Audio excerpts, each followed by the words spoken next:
मेनू दिखाओ। उपन्यास बिन। उपन्यास फे एवोल्यूशन मचेंट। अध्याय 421 विशाल कुल्हाड़ी भाड़े के सैनिक। गुना विशेष ऑफर के साथ नोएल का स्वागत करें। उपन्यास से संबंधित उत्पादों पर सर्वोत्तम डील पाने के लिए URL पर प्रोमो कोड NOEL23KI887 का उपयोग करें। खरीदारी के लिए शुभकामनाएं। फे एवोल्यूशन मचेंट C421 विशाल कुल्हाड़ी भाड़े के सैनिक। प्लेवलूम रात के 12 बजे ट्रूविड फुल स्क्रीन। अध्याय 421 विशाल कुल्हाड़ी भाड़े के सैनिक। अनुवादक एटलिस स्टूडियो। संपादक एटलिस स्टूडियो। लिन युआन ने अपना सिर घुमाया और उस आदमी की ओर देखा जो सबसे पहले अंदर आया था और कुर्सी पर बैठा था। पूछने से पहले, जो लुओ, क्या आपने विशाल कुल्हाड़ी भाड़े के सैनिकों के बारे में सुना है? जो लुओ को हमेशा लगता था कि उसे अस्तित्व का थोड़ा सा भी एहसास नहीं है, लेकिन उसे अब युवाओं द्वारा अजीब मुखौटे के साथ बुलाए जाने की उम्मीद नहीं थी। उसने तुरंत उत्तर दिया, बेशक, मैंने विशाल कुल्हाड़ी भाड़े के सैनिकों के बारे में सुना है। ये 11 राजा श्रेणी विशेषज्ञों वाला एक बहुत शक्तिशाली गुट है, जिनमें से सबसे मजबूत के बारे में कहा जाता है कि वह शिखर राजा श्रेणी विशेषज्ञ बनने से बस एक बाल की दूरी पर है। लिन युआन ने उसकी बातों पर सिर हिलाया। राजा वर्ग के विशेषज्ञों की संख्या और ताकत से विशाल कुल्हाड़ी भाड़े के सैनिकों को एक अनुभवी और उभरता हुआ गुट माना जाना चाहिए। भाड़े के सैनिक शब्द सुनने से ही यह स्पष्ट हो गया था कि इस उभरते हुए गुट की भूमिका मिशनों को पूरा करने और आपूर्ति प्राप्त करने के लिए काम पर रखने की थी। यह एक उभरता हुआ गुट था जो मार्शल फोर्स पर निर्भर था। अब लगभग नया साल आ गया था और रेडियंस फेडरेशन के इस टूर्नामेंट सीजन का समय आ गया था। विशाल कुल्हाड़ी भाड़े के सैनिकों को शायद अब कोई मिशन नहीं मिल सका, इसलिए फ्रीजिंग कोल्ड ने एक सदस्य के रूप में छोटे मोटे काम करने के लिए बाहर आना शुरू कर दिया था। लिन युआन यह महसूस करने से खुद को रोक नहीं सका कि जो लुओ ने विशाल एक्स मर्सिनरीज के सबसे मजबूत विशेषज्ञ के बारे में पहले जो कहा था, वह एक शीर्ष राजा श्रेणी विशेषज्ञ होने से सिर्फ एक बाल दूर था। दिलचस्प था। शिखर राजा वर्ग किसी विशिष्ट रैंक का उल्लेख नहीं करता था, लेकिन सभी राजा श्रेणी विशेषज्ञ जिनके पास डायमंड 8 फैंटेसी 3 फी और उससे ऊपर थे, उन्हें शिखर राजा श्रेणी विशेषज्ञ कहा जा सकता है। इसलिए सर्वोच्च राजा श्रेणी विशेषज्ञ होने से बाल भर दूर होने का यह परिचय कुछ हद तक भ्रमित करने वाला था। विशाल कुल्हाड़ी भाड़े के सैनिक शायद अधिक मिशनों पर काम करने की उम्मीद में बाहरी दुनिया से अपना परिचय दे रहे थे। राजा श्रेणी के विशेषज्ञों को इकट्ठा करने वाले ऐसे भाड़े के गुटों में बहुत कड़ी प्रतिस्पर्धा थी, क्योंकि वे अपनी ताकत को उनके लिए बोलते थे। इसलिए एक नज़र में ये स्पष्ट था कि किस गुट का व्यवसाय बेहतर था। जैसे ही जो लुओ ने बोलना समाप्त किया था, उसे उम्मीद नहीं थी कि उसके बगल में लंबे और मजबूत व्यक्ति द्वारा तुरंत उसे निशाना बनाया जाएगा। कुछ दिन पहले मेरा बड़ा भाई एक सर्वोच्च राजा श्रेणी विशेषज्ञ बन गया। सर्वोच्च राजा श्रेणी विशेषज्ञ होने से बाल भर दूर होने से आपका क्या मतलब है? जो लुओ अवाक रह गया। मैं विशाल एक्स भाड़े के सैनिकों का सदस्य नहीं हूँ। विशाल कुल्हाड़ी भाड़े के सैनिकों की ताज़ा खबरों पर हर समय कौन नजर रखेगा? इससे मुझे क्या लेना देना है कि क्या आपके विशाल कुल्हाड़ी भाड़े के सैनिकों के पास कोई सर्वोच्च राजा श्रेणी के विशेषज्ञ हैं? लिन युआन ने फ्रीजिंग कोल्ड की ओर देखा, जो वहां खड़ा था, जाहिर तौर पर थोड़ा गुस्से में था, और कहा, चूंकि आप मुझे अपनी निष्ठा नहीं दे सकते, इसलिए मैं आपको भविष्य भी नहीं दे सकता। आपको अपना समय बर्बाद करने की जरूरत नहीं है। जब फ्रीजिंग कोल्ड ने यह सुना तो उसकी अभिव्यक्ति कठोर हो गई और वह तुरंत अनिच्छुक हो गया। मेरा समय भी बेकार है। इससे कोई फर्क नहीं पड़ता अगर मैं इसे बर्बाद कर दूं। मुझे लगता है कि वह एक किंग क्लास विशेषज्ञ भी है जिसे आपने आमंत्रित किया है। मैं देखना चाहूंगा कि क्या मैं अनुपयुक्त हूं या वह अनुपयुक्त है। आप एक स्टोर चला रहे हैं।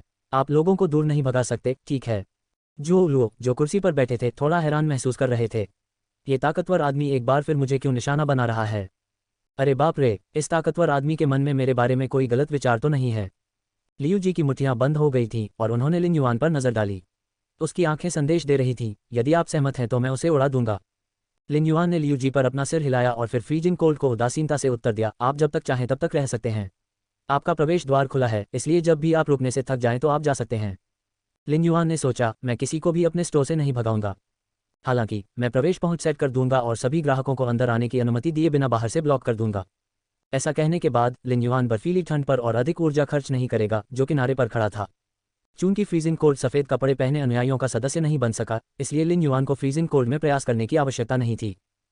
लिन युआन ने जो लुओ से कहा, जो स्टूल पर बैठा था, आपने सुना है कि हमने अभी क्या कहा? यदि मैं आप में संसाधन डाल सकूं ताकि आप तेजी से विकास कर सकें, तो क्या आप मेरे प्रति अपनी निष्ठा व्यक्त करने को तैयार होंगे? ये सुनकर जो लुओ ने बिना किसी हिचकिचाहट के सिर हिलाया। उसने लिन युआन और फ्रीजिंग कोल्ड के बीच की बातचीत सुनी थी, इसलिए वह स्वाभाविक रूप से जानता था कि अपनी निष्ठा की पेशकश का मतलब इच्छाशक्ति रून के साथ शपथ लेना और निष्ठा की शपथ जारी करना है। केवल इस तरीके से ही वह सीधे तौर पर अपनी निष्ठा व्यक्त कर सकता था और दूसरे पक्ष को बिना किसी चिंता के उसमें संसाधन डालने दे सकता था। हालांकि यह आवश्यक नहीं है कि किसी ने जो दिया वह प्राप्त के समानुपाती हो, लेकिन कुछ दिए बिना निश्चित रूप से कोई रिटर्न नहीं मिलेगा। जो लुओ ने इस सिद्धांत को समझा। वर्तमान स्थिति को देखते हुए, यदि उसे भरोसा करने के लिए कोई गुट मिल जाए तो उसे अब और कष्ट नहीं उठाना पड़ेगा। हालांकि जो लुओ को नहीं पता था कि उसके सामने ये नकाबपोश युवा भविष्य में उसके लिए कितने संसाधन लाएगा। वास्तव में वह इस बात को लेकर ज्यादा चिंतित नहीं था कि उसकी निष्ठा के बाद उसे क्या मिलेगा, लेकिन क्या एक अजीब मुखौटा पहनने वाला युवा उसकी निष्ठा को स्वीकार करेगा। जो लुओ अभी भी अपने मुख्य जानवर आयरन बोन इगुआना की ताकत के बारे में आश्वस्त नहीं था। उन्होंने गहरी सांस ली और कुछ आशंका के साथ कहा, क्या आपको लगता है कि मैं अपनी ताकत से आवश्यकताओं को पूरा करता हूँ? जो लुओ ने स्पष्ट रूप से समझा कि जब वह किसी गुट में शामिल होना चाहता था तो उसके पास कभी भी चयनात्मक होने की योग्यता नहीं थी। वह केवल चुपचाप दूसरों के उसे चुनने का इंतजार कर सकता था। लिन युआन को जो लुओ के मुख्य फी की कमजोरी की परवाह नहीं थी, जो उसे याद था कि वह एक प्लेटिनम आईएक्स फैंटेसी आई रक्षा प्रकार आयरन बोन इगुआना था। जो लुओ ने अपनी जानकारी में केवल यही लिखा था कि इस platinum IX fantasy I iron bone iguana की गर्दन में एक उत्परिवर्तन हुआ है जो शरीर की कुछ गतिविधियों को प्रभावित करेगा, जिससे इसकी ताकत कुछ हद तक प्रभावित होगी।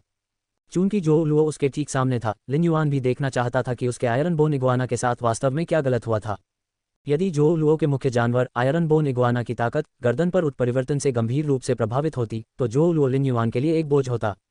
आखिरकार जो लुओ का मुख्य फी पहले से ही कमजोर था और उत्परिवर्तन ने उसकी गर्दन पर प्रभाव डाला, इसलिए उसके लिए एक नए फी को पालने के लिए संसाधन प्राप्त करना कठिन था।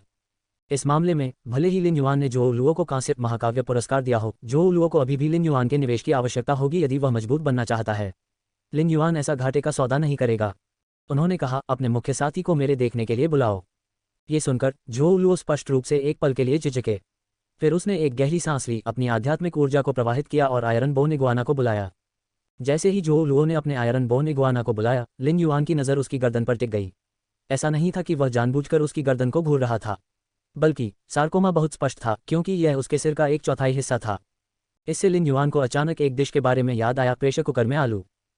रिपोर्ट अध्याय टिप्पणियाँ संपर्क करें, टॉस साइट मैप दान करें, मेनू दिखाओ। उपन्यास बिन उपन्यास फे एवोल्यूशन मचेंट अध्याय 422 मैं इच्छुक हूँ। गुना विशेष ऑफर के साथ नोएल का स्वागत करें। उपन्यास से संबंधित उत्पादों पर सर्वोत्तम डील पाने के लिए URL पर प्रोमो कोड NOEL23 के I887 का उपयोग करें। खरीदारी के लिए शुभकामनाएं। फे एवोल्यूशन मचेंट C422 मैं इच्छुक हूँ। प्लेवलूम रात के 12 बजे, रात के 12:44 ट्रूविट फुल स्क्रीन। अध्याय 422 मैं इच्छुक हूँ। अनुवादक एटलिस स्टूडियो, संपादक at least studio. Iron bone iguana को बुलाए जाने के बाद उसे अपनी गर्दन को लेकर असहजता महसूस हुई और वह आदतन अपनी गर्दन हिलाने लगा। चूंकि गर्दन के दाहिनी ओर बड़ी गांठ बढ़ गई थी, इसलिए ये स्पष्ट रूप से उसके लिए काफी बोझ था। इस स्थिति ने आयरन बोन इगुआना, एक रक्षा प्रकार का जानवर, को बचाव करते समय अपने शरीर के दाहिने हिस्से पर हमलों का तुरंत जवाब देने में असमर्थ बना दिया। लिन युआन ने आयरन बोन इगुआना की विशेषताओं की जांच करने के लिए मोबियस के ट्रू डेटा का उपयोग किया। फे नाम आयरन बोन इगुआना। फी प्रजाति इगुआनिडे विशाल इगुआना। फे ग्रेड प्लेटिनम 9/10। फे प्रकार पृथ्वी। फे गुणवत्ता काल्पनिक आय। लिन युआन ने पाया कि आयरन बोन इगुआना की बुनियादी विशेषताओं में कुछ भी गलत नहीं था। हालांकि जब उन्होंने आयरन बोन इगुआना की गर्दन में उत्परिवर्तन के कारण के बारे में सच्चा डेटा देखा तो उनके शीशे सिकुड़ गए। कहा जा सकता है कि यह आयरन बोन इगुआना म्यूटेशन के जरिए खुद को शिखर की ओर एक सीढ़ी दे रहा था। लेकिन आयरन बोन इगुआना के ठेकेदार के रूप में जो लुओ इसे पर्वत शिखर के नीचे भेजने और पर्वत शिखर के खिलाफ चढ़ने देने की स्थिति में नहीं थे। जहां तक इस आयरन बोन इगुआना को कायापलट करने के लिए आवश्यक शुद्ध अग्नि तत्व ऊर्जा की बात है, जैसा कि ट्रू डेटा में कहा गया है, लिन युआन के पास बहुत कुछ था। मोबियस के स्पिरिट लॉक स्थानिक क्षेत्र में चिलचिलाती एलिमेंटल शेलफिश हर कुछ मिनटों में शुद्ध अग्नि तत्व ऊर्जा युक्त एक मौलिक मोती का उत्पादन करेगी। हालांकि स्वर्ग और पृथ्वी फे का मुख्य फूल ट्विन रेड पैगोडा अग्नि तत्व ऊर्जा के अवशोषण में फ्लोटिंग आइलैंड वेल जितना शक्तिशाली नहीं था। चिलचिलाती एलिमेंटल शेलफिश द्वारा उत्पादित मौलिक मोतियों की गति ट्विन रेड पैगोडा के मुख्य फूल द्वारा अवशोषण की गति से तेज थी। इसलिए समय समय पर लिन युआन को इन मौलिक मोतियों को इकट्ठा करना पड़ता था जिनमें शुद्ध अग्नि तत्व ऊर्जा होती थी, और उसने उनमें से लगभग 500 एकत्र कर लिए थे। इन मौलिक मोतियों को वर्तमान में उनका दुर्लभ संसाधन भंडार भी माना जाता था। इस समय लिन युआन ने जोर से और अनियंत्रित हंसी की आवाज़ सुनी। उन्होंने बर्फीली ठंड को तिरस्कारपूर्ण चेहरे के साथ आयरन बोन इगुआना की ओर इशारा करते हुए देखा और कहा, मुझे उम्मीद नहीं थी कि आप मेरी तरह छिपकली प्रजाति के जानवरों के प्रति आकर्षण रखेंगे। हालांकि आपकी यह विकृत छिपकली बहुत कमजोर है। मेरा पालतू जानवर इसे केवल एक बार काटने से ही मौत के घाट उतार सकता है। ऐसा कहने के बाद फ्रीजिंग कोल्ड ने अपनी आध्यात्मिक ऊर्जा प्रसारित की और अपने 2 छिपकली प्रजाति के मुख्य जानवरों को बुलाया। जो लुओ का आयरन बोन इगुआना 7 मीटर लंबा था क्योंकि यह एक विशाल इगुआना प्रजाति थी। हालांकि फ्रीजिंग कोल्ड द्वारा बुलाए गए 2 जानवरों के सामने आयरन बोन इगुआना तुरंत बहुत छोटा हो गया। हालांकि बकटूथ टेरस्किंग के शरीर की लंबाई भी 7 मीटर थी, लेकिन ये बहुत मजबूत दिखता था। उसकी उभरी हुई मांसपेशियां और नुकीले दांतों से भरा मुंह उसकी वीरतापूर्ण आक्रमण शक्ति को दिखाने के लिए काफी थे। भले ही अन्य स्वोरटूथ लिजर्ड ड्रैगन का ग्रेड और गुणवत्ता बकटूथ टेरस्किंग से कमतर थी, स्वोरटूथ लिजर्ड ड्रैगन लगभग 12 मीटर लंबा था और इसमें ड्रैगन प्रजाति फी के लिए अद्वितीय एक डरावनी आभा थी। लिन युआन ने इन 2 छिपकलियों की प्रजातियों की विशेषताओं की जांच करने के लिए मोबियस के ट्रू डेटा का उपयोग किया। फे नाम बकटूथ टेरस्किंग। फी प्रजाति तानाशाह छिपकली, दांतेदार छिपकली। फे ग्रेड डायमंड 3/10। फे प्रकार धातु। फे क्वालिटी फैंटेसी 2... फे नाम स्वोरटूथ छिपकली ड्रैगन। फी प्रजाति तलवार ड्रैगन, दांतेदार छिपकली। फे ग्रेड हीरा 1/10। फे प्रकार पृथ्वी धातु। फे क्वालिटी फैंटेसी 2। जब लिन युआन ने फ्रीजिंग कोल्ड द्वारा बुलाई गई 2 छिपकली प्रजातियों के गुणों की जांच की तो उसे लगा कि यह डायमंडाइट फैंटेसी 2 स्वोटूथ लिजिड ड्रैगन वास्तव में अच्छा था। इसमें ड्रैगन प्रजाति की रक्तरेखा उत्तेजना बहुत उच्च स्तर की थी। यदि यह भविष्य में एक मिथक नस्ल बनने के लिए पर्याप्त भाग्यशाली था तो यह संभवतः एक वास्तविक प्राचीन ड्रैगन प्रजाति में विकसित हो सकता है। जबरदस्त ठंड ने लिन युआन को अपने बुलाए हुए साथियों को देखते हुए देखा और तुरंत उन्हें वापस ले लिया। फिर उन्होंने लिन युआन को भी कुछ हद तक सतर्क नज़र से देखा। यदि किसी ने स्टोर मालिक की अनुमति के बिना अन्य लोगों के स्टार वेब स्टोर में सोने और इससे ऊपर की वस्तुओं को बुलाया तो स्टोर मालिक द्वारा इसकी सूचना देने पर उसे सजा दी जाएगी। सबसे हल्की सजा ये होगी कि किसी के स्टार वेब खाते को 2 दिनों के लिए प्रतिबंधित कर दिया जाएगा, जबकि अधिक गंभीर सजा 1 महीने के लिए होगी। जमा देने वाली ठंड ऐसी सजाएं सहन नहीं करना चाहती थी। उसने अपने 2 पालतू जानवरों को मुख्य रूप से जोओ लुओ के मुख्य पालतू जानवर आयरन बोन इग्वाना को चिढ़ाने के लिए बुलाया था। जब फ्रीजिंग कोल्ड ने देखा कि लिन युआन का उसकी रिपोर्ट करने का कोई इरादा नहीं है तो उसने जमीन पर पड़े आयरन बोन इग्वाना को मजाक में देखना जारी रखा। जोओ लुओ पर तिरस्कारपूर्वक नजर डालने और सीटी बजाने से पहले उसने उसकी गर्दन पर उभरे हुए सार्कोमा को 2 बार स्कैन किया। उस समय लियू जी, जो लिन युआन के बगल में बैठे थे, ने लिन युआन की उदारता की प्रशंसा की। भले ही 3 साल तक उसकी कोई खबर नहीं आई थी और वह मानवीय भावनाओं में बदलाव देखने का आदी हो चुका था और इस वास्तविक दुनिया को विनम्रतापूर्वक महसूस कर चुका था, फिर भी वह अपने गुस्से पर काबू नहीं रख सका। हालांकि लिन युआन की अभिव्यक्ति शांत थी, जैसे कि उसे फ्रीजिंग कोल्ड की अशिष्टता और उतावलेपन की कोई परवाह नहीं थी। जोओ लुओ को ताना मारा गया और उसकी अभिव्यक्ति उग्र हो गई। इस स्पष्ट अवमानना ने जोओ लुओ को अंदर ही अंदर एक तेज दर्द का एहसास कराया। हालांकि उन्होंने शब्दों से विरोध नहीं किया, बल्कि लिन युआन की ओर देखा और दृढ़ता से कहा, यदि आप वास्तव में मुझे भविष्य दे सकते हैं ताकि मुझे मजबूत बनने का मौका मिले तो मैं विलपावर रून के साथ शपथ लेने और इसे जारी करने के लिए तैयार हूं। एक सेवक की शपथ। जैसे ही जोओ लुओ ने ये शब्द कहे उसके दिमाग में अचानक एक विचार आया।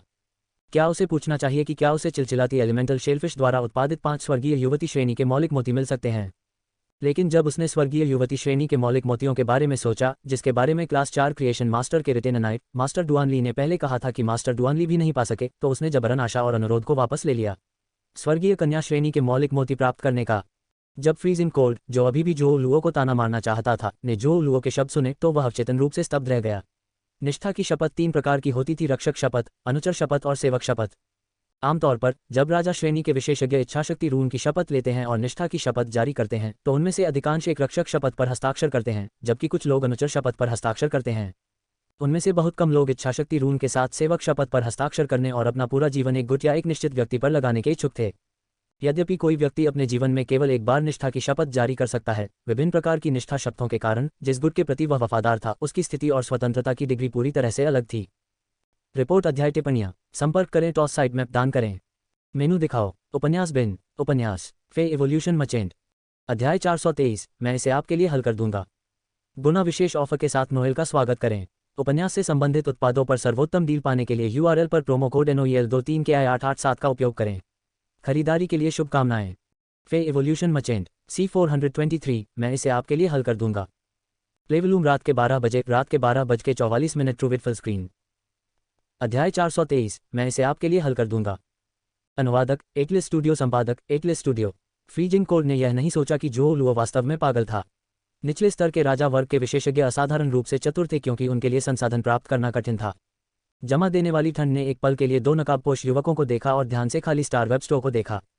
वह मदद नहीं कर सकता था, लेकिन उसे संदेह था कि स्टार वेब स्टोर, जिसे उसके विशाल एक्स भाड़े के साथियों ने अपनी किस्मत आजमाने के लिए पेश किया था और ये देखने के लिए कि क्या वह अजीब काम करके उच्च गुणवत्ता वाले कांसे प्राप्त कर सकता है, उसकी गहरी पृष्ठभूमि थी। जब फ्रीजिंग कोल्ड आमतौर पर स्टार वेब पर लॉग इन करता था तो वह आधा समय सेलेस्टियल स्टेवे द्वंद्व पर और आधा समय सेलेस्टियल स्टेवे वीडियो लाइब्रेरी में द्वंद्व वीडियो देखने में बिताता था। उन्होंने शायद ही कभी स्टार वेब फोरम का दौरा किया और कुछ स्टार वेब स्टोर्स की गपशप पर कभी ध्यान नहीं दिया। उस पल में फ्रीजिंग कोल्ड को लगा कि विशाल एक्स भाड़े के सैनिकों के पास लौटने के बाद उसे अपने साथियों से पूछना होगा कि यह स्टार वेब स्टोर क्या है। हालांकि उसे अब भी लगा कि शायद वह इस बारे में ज्यादा सोच रहा है। शायद उसे थोड़ा छेड़ना और उकसाना चाहिए। जोओ लुओ की बातें सुनकर लिन युआन थोड़ा आश्चर्यचकित हुआ। जोओ लुओ ने वास्तव में सीधे तौर पर कोई अनुरोध नहीं किया था। इसके बजाय उसने केवल इतना कहा कि अगर वह उसे मजबूत बनने में मदद कर सके तो वह नौकर को शपथ दिलाने के लिए तैयार होगा। हालांकि जोओ लुओ ने यह नहीं कहा। लिन युआन ने समझा कि इससे पहले कि जोओ लुओ विलपावर रून के साथ खुद की शपथ ले, उसे दिखाना होगा कि वह जोओ लुओ को क्या दे सकता है। जैसे ही लिन युआन जोओ लुओ को एक वादा देने ही वाला था, फ्रीजिंग कोल्ड ने कहा, भले ही चीजें मेरे लिए काम न करें, आपको कांस्य महाकाव्य छिपकली प्रजाति के जानवरों को बाहर निकालना चाहिए जो मैंने पहले अनुरोध किया था, और मुझे एक लेने देना चाहिए। देखना, कांस्य महाकाव्य छिपकली प्रजाति फे के बारे में बर्फीली ठंड की चर्चा सुनकर जोओ लुओ ने तुरंत अपनी आंखें चौड़ी कर ली और उसकी सांसें भारी हो गईं। लिन युआन ने फ्रीजिंग कोल्ड की बातों को नजरअंदाज कर दिया। इसके बजाय उन्होंने जो लुओ की ओर देखा और पूछा, आपका आकर्षण छिपकली प्रजाति के जानवरों के प्रति भी है ना? जो लुओ ने उसकी बातों पर सिर हिलाया। लिन युआन ने अपना हाथ लहराया और एक छिपकली को बुलाया जिसकी लंबाई लगभग 4 मीटर थी और उसके शरीर पर 3 विशाल हड्डी की प्लेटें थीं। इसकी विशाल गहरे बैंगनी रंग की हड्डी की प्लेट ऊपर की ओर उठी हुई थी। आत्मा सांप जैसी काली शक्ति एक ड्राइंग बोर्ड की तरह विशाल हड्डी की प्लेट के ऊपर तैर रही थी। इस छिपकली के नुकीले दांत किसी सांप के विषैले दांत की तरह थे। हालांकि जब छिपकली को बुलाया गया और उसने अपनी 3 विशाल हड्डी की प्लेटों को खड़ा किया और दहाड़ा, तो उसके तेज दांत तुरंत बाहर निकल गए और पतले खोखले तेज दांत उसके निचले जबड़े के चारों ओर लिपट गए। हालांकि दहाड़ छिपकली की फुसफुसाहट की आवाज़ थी, लेकिन यह अधिक तेज थी और इसमें ड्रैगन प्रजाति के जानवरों का अनोखा डर था। जैसे ही जो लुओ ने इस छिपकली को देखा, उसे लगा कि उसका मस्तिष्क तेजी से खून से भर गया है, जिससे उसे थोड़ा चक्कर आ रहा है। ऐसी अविश्वसनीय छिपकली जिसने कांसेट लीजेंड में अपनी ड्रैगन प्रजाति की वंशावली को जागृत किया था, वह पौराणिक और दुर्लभ थी। वह वास्तव में भाग्यशाली था कि उसे इस जीवन में ऐसा आदमी देखने को मिला। अजीब मुखौटा पहने युवक के आधार पर ऐसा लग रहा था कि वह ये फी खुद को देने जा रहा था। लिन युआन ने पाया कि डार्क स्नैक ड्रैगन छिपकली को बुलाने के बाद जो लुओ की आंखों ने उसे कभी नहीं छोड़ा। वह जानता था कि जो लुओ को ये छिपकली प्रजाति पे पसंद है, इसलिए उसने कहा, यह डार्क स्नैक ड्रैगन छिपकली थोड़ी बेहतर मानी जाती है। इसका विशिष्ट कौशल, डार्क एंड बॉडी, प्रभावी ढंग से इसे शारीरिक क्षति का विरोध करने और इसकी गति को बढ़ाने में मदद कर सकता है। साथ ही यह अपनी डार्क प्रकार की क्षमताओं में कुछ संवर्धन देता है। चूंकि आपने मेरी सेवा करना चुना है, ये डार्क स्नैक ड्रैगन छिपकली ही वह भविष्य है जो मैं आपको दूंगा। लिन युआन की बातें सुनकर जो लुओ का दिल और भी तेजी से धड़कने लगा। उसके हृदय में अत्यधिक उत्साह और परमानंद उमड़ पड़ा। हालांकि उसने पहले ही इसका अनुमान लगा लिया था, फिर भी उसे अब भी थोड़ा अविश्वास महसूस हो रहा था।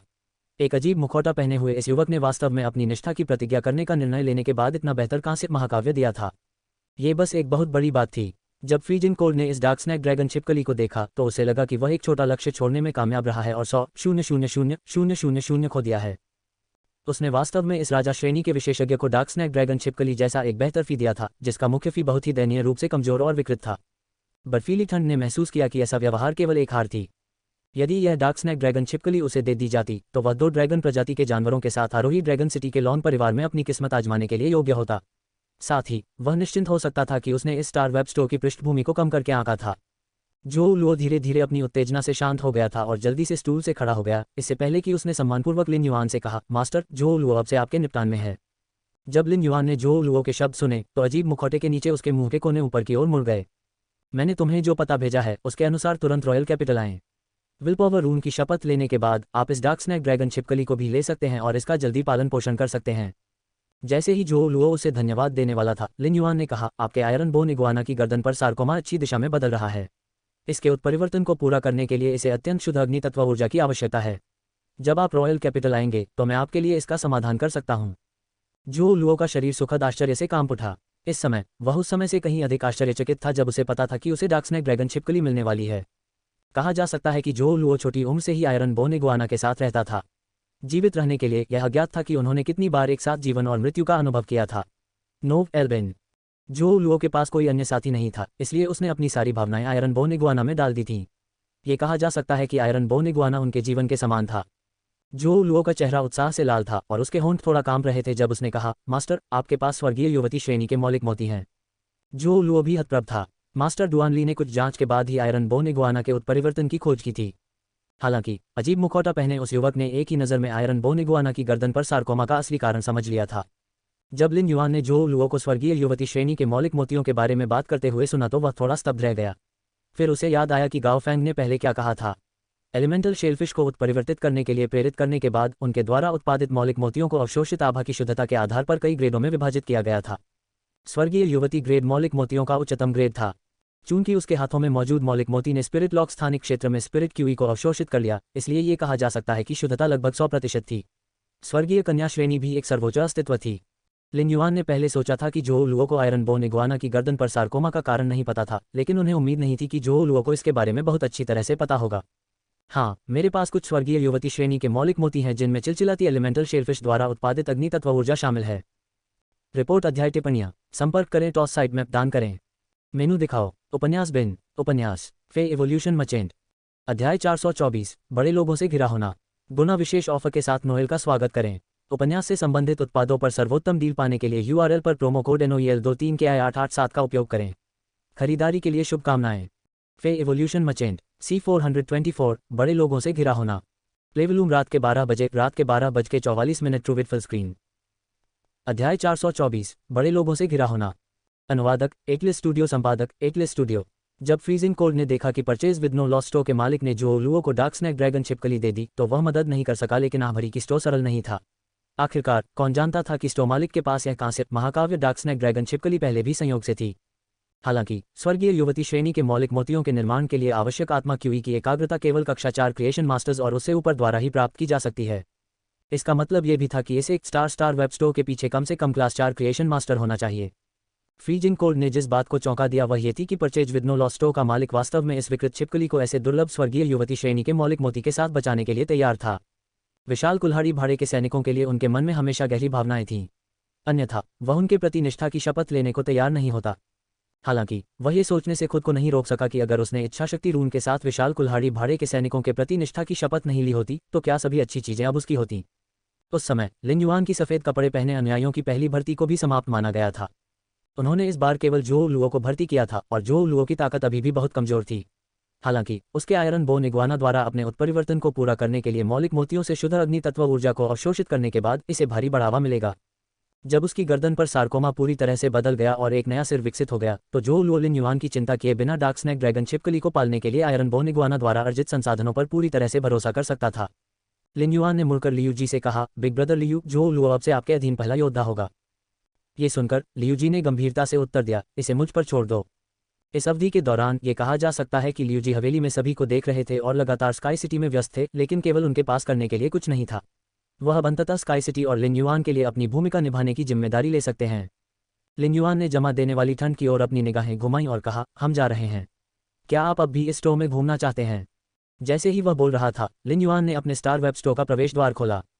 जैसे ही फ्रीजिंग कोल्ड थोड़ा शर्मिंदा हुआ और बोलना चाहा, उसने देखा कि बहुत सारे लोग अचानक दुकान में आ गए और वह उनमें से 2 को जानता था।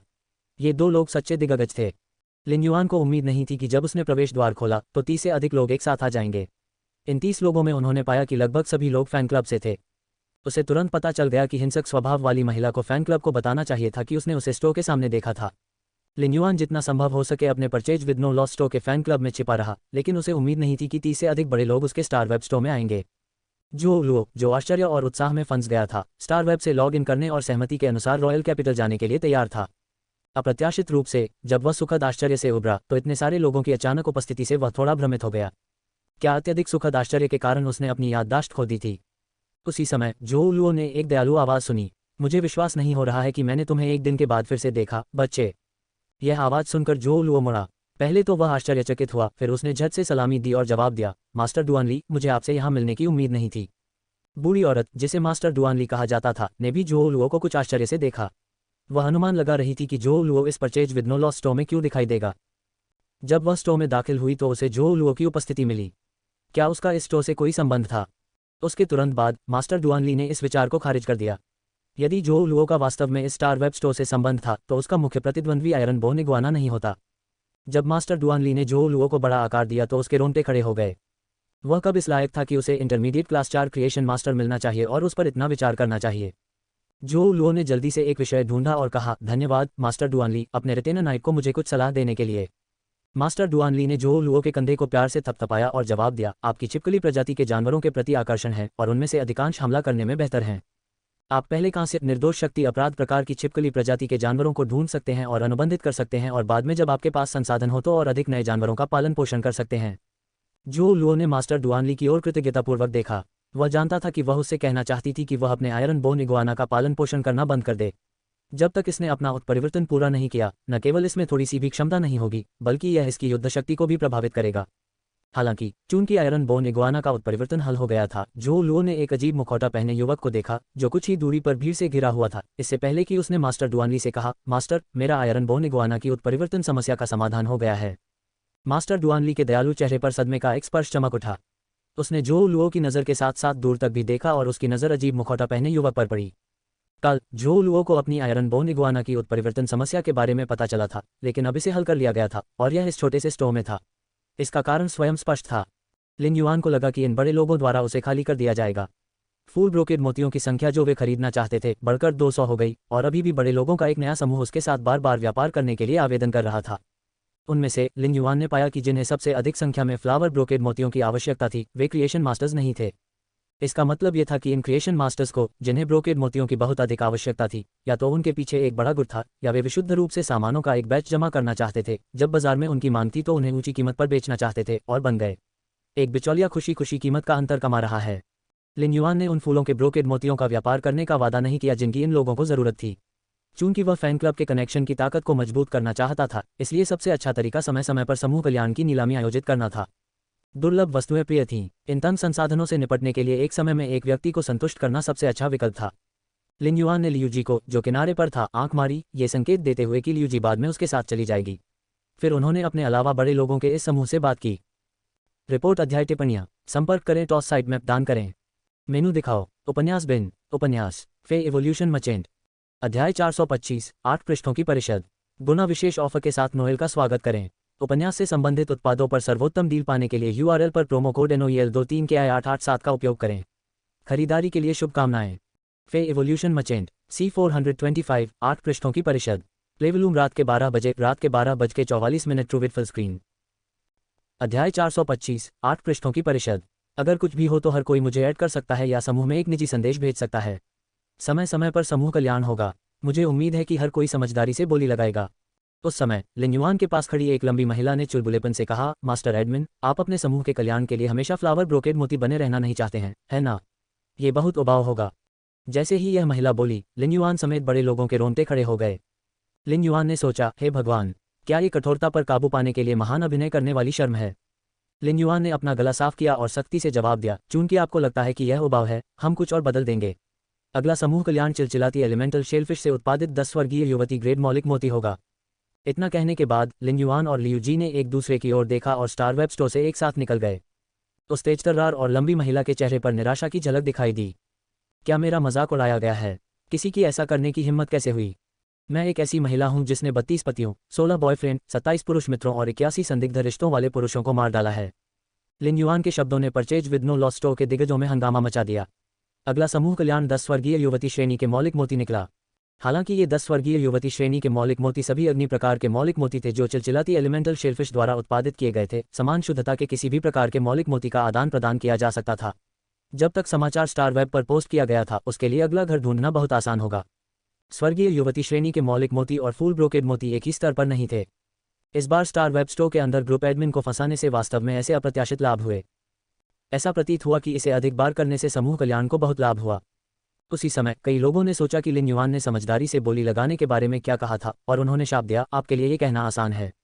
एक स्वर्गीय युवती श्रेणी का मौलिक मोती लोगों को पागल करने के लिए पर्याप्त है। यदि आप उनमें से 10 को एक साथ निकाल देंगे तो हम कैसे समझदार हो सकते हैं? यदि हम 10 स्वर्गीय युवती श्रेणी के मौलिक मोतियों के सामने समझदार हो सकते हैं, तो यह वास्तव में बहुत तर्कहीन है। कुछ ही समय बाद जब लिन युआन के स्टार वेब स्टोर के बड़े लोग चले गए तो वे सभी उत्सुक थे, जाहिर तौर पर उन 10 स्वर्गीय युवती श्रेणी के मौलिक मोती पाने के लिए दृढ़ थे। दुकान में केवल जमा देने वाली ठंड ही बची थी, जो कमजोर, दयनीय और असहाय रूप से काम रही थी। लिन युआन ने स्टार वेब से लॉग ऑफ करने के बाद विचार किया। Purchase with no loss store की वर्तमान लोकप्रियता को देखते हुए सफेद कपड़े वाले अनुयायियों की योजना को पूरा करना और राजा श्रेणी के विशेषज्ञों की भर्ती करना थोड़ा कठिन है। यही कारण था कि लिन युआन समूह कल्याण नीलामी के लिए 10 स्वर्गीय युवती श्रेणी के मौलिक मोती निकालने को तैयार था। उन्होंने ऐसा इस मामले को स्टार वेब तक फैलाने और अपने purchase with no loss store की लोकप्रियता बढ़ाने के लिए किया था। लिन युआन भी फ्लावर ब्रोकेड मोती जैसे अंधे व्यापार के माध्यम से स्टार वेब पर स्वर्गीय युवती ग्रेड के मौलिक मोती बेचने के लिए तैयार नहीं थे। उसके लिए अंधा व्यापार अब उसके purchase with no loss store के फैन क्लब में प्रवेश करने की दहलीज बन गया था। आखिरकार उसे बेहतर लाभ प्राप्त करना था ताकि वह उनका आनंद ले सके। लहरों से प्रभावित एक विशाल द्वीप पर दिन में भी एक उज्ज्वल प्रकाश चमक रहा था जो द्वीप की भूमि से आ रहा था, जहां यह विभिन्न रत्नों से भरा हुआ था। इस भूमि पर विभिन्न रत्नों से सुसज्जित 8 अलग अलग ऊंची मीनारें खड़ी थीं। प्रत्येक तेज मीनार के सामने 32 जापकर्ता जमीन पर घुटनों के बल बैठकर धीरे धीरे मंत्रोच्चार कर रहे थे। उनके सामने एक प्रमुख मंत्रोच्चार एक पवित्र गीत प्रस्तुत कर रहा था। 8 अलग अलग नुकीले टावरों के ऊपर एक पुल बनाया गया था, जिसमें हवा में एक तैरता हुआ बगीचा था जहां 8 पुल मिलते थे। तैरते हुए बगीचे में विभिन्न प्रकार की अजीब आकार की मोम की आकृतियां थीं जो अधूरी थीं और थोड़ी बुरी तरह से क्षतिग्रस्त भी थीं। कुछ मोम की मूर्तियां तो पूरी तरह क्षतिग्रस्त हो गईं। हालांकि इन मोम के पुतलों में कुछ प्रकार के कानून शामिल प्रतीत होते थे। अधिकांश मोम की आकृतियां कुछ फीकी थीं और निश्चित रूप से कुछ मनुष्य भी थे। प्रत्येक मोम की मूर्ति के बगल में एक छोटा सा फव्वारा था। फव्वारे से साफ पानी की बौछारें मोम की आकृति पर गिरी, जिससे मोम की मूर्ति का रंग और अधिक चमकीला हो गया, जिससे उस कानून की आभा और भी मजबूत हो गई। मोम की आकृति में कानून केवल एक पल के लिए मजबूत हुआ, जैसे कि इन कानूनों की आभा इन मोम की आकृतियों से साफ पानी के छींटों में छीन ली गई हो। ये साफ पानी की फुहारें फव्वारे पर गिरी और चक्र दोहराया गया। तैरते बगीचे के बीच में एक विशाल गोल मेज थी जिसके बगल में जोड़े में 8 सीटें रखी हुई थीं और वे बराबर पायदान पर थीं। इस समय प्रत्येक सीट पर एक आकृति बैठी हुई थी और ये 8 आकृतियां अलग अलग थीं, सभी राक्षसी शक्ति वाली थीं। लेकिन अब बाकी 7 की शक्ति उनमें से एक पर केंद्रित थी। उन्होंने जिस व्यक्ति की ओर इशारा किया उसके कंधों तक लंबे सुनहरे बाल थे और उसकी आंखें कसकर बंद थीं और उसका चेहरा गंभीर था। लंबे सुनहरे बालों वाली इस महिला ने अचानक अपनी आंखें खोलीं और अपनी सुनहरी पुतलियों को प्रकट किया। ऐसा लग रहा था जैसे उसकी सुनहरी पुतलियों में एक के बाद एक युद्ध चल रहे हों। युद्ध की चमक और दुखद हार ने उसकी आंखों में भावनाएं नहीं जगाईं। उसकी सुनहरी पुतलियों ने जरा सी भी भावना के बिना अन्य 7 आकृतियों को देखा और एक दयापूर्ण और मजाकिया आवाज सुनाई दी। आपने मिलकर जो निर्णय लिया है वह और कुछ नहीं बल्कि टॉवर ऑफ वॉर को लागू करने की मेरी योजना है। चेंग वू की बात करें तो रेडियंस फेडरेशन में इस तिल को थर्ड पेज इटर्नल सिन द्वारा दफनाया गया था। न केवल उसने कोई उद्देश्य पूरा नहीं किया बल्कि उसने उन्हें सचेत भी किया और मेरी योजनाओं को विफल कर दिया। जैसा कि 7वें पेज वॉर में कहा गया था कि यंडेरे हंसी की कई गड़गड़ाहटें सुनाई दी। 7वें पेज का युद्ध चेंग वू द्वारा अपनी पहचान उजागर करने का मुझसे कोई लेना देना नहीं है। मुझे इसमें मत लाओ। खोखली आंखों वाली छोटे बालों वाली महिला बोली। हालांकि कभी कभी उसकी खाली आंखों की रोशनी में दुनिया की सारी बुराई समाहित हो जाती थी। 7वें पेज वॉर ने इस छोटे बालों वाली महिला की ओर देखा और यह कहने से पहले उसकी बातों को नजरअंदाज कर दिया, मैं तुरंत जाऊंगा और रेडियंस फेडरेशन से उस पवित्र स्रोत को वापस ले लूंगा। जैसे ही खोखली आंखों वाली छोटे बालों वाली महिला कुछ कहने ही वाली थी, एक सुखद सुंदर युवा लड़के की आवाज सुनाई दी। हालांकि आवाज अजीब मांस के एक विशाल समूह से आ रही थी। सिस्टर थर्ड पेज, आपका मुंह गंदा है। मैं यहाँ से इसकी गंध महसूस कर सकता हूँ। यदि आपने दूसरों को निशाना नहीं बनाया तो क्या यह आपको मार डालेगा? इस सबसे मासूम आवाज ने घटिया शब्द ऐसे बोले मानो वे सच जैसे हों, जिससे किसी को भी आश्वस्त महसूस हो सके। छोटे बालों वाली महिला की खोखली आंखों में बुरी रोशनी लगातार टिमटिमा रही थी और वह हल्की हंसी के साथ बोली। रिपोर्ट अध्याय टिप्पणियां संपर्क करें टॉस साइट मैप दान करें। मेनू दिखाओ। उपन्यास बिन उपन्यास फे इवोल्यूशन मचेंट। अध्याय 426। तुम फिर से अध्ययन करते हुए मेरी जासूसी क्यों कर रहे हो? गुना विशेष ऑफर के साथ नोएल का स्वागत करें। उपन्यास से संबंधित उत्पादों पर सर्वोत्तम डील पाने के लिए URL पर प्रोमो कोड NOEL23 के I887 का उपयोग करें। खरीदारी के लिए शुभकामनाएं। फे इवोल्यूशन मचेंट C426। तुम फिर से मेरी पढ़ाई पर जासूसी क्यों कर रहे हो? प्लेवलूम रात के 12 बजे रात के 12:44 ट्रू विद फुल स्क्रीन। अध्याय 426। तुम फिर से अध्ययन करते हुए मेरी जासूसी क्यों कर रहे हो?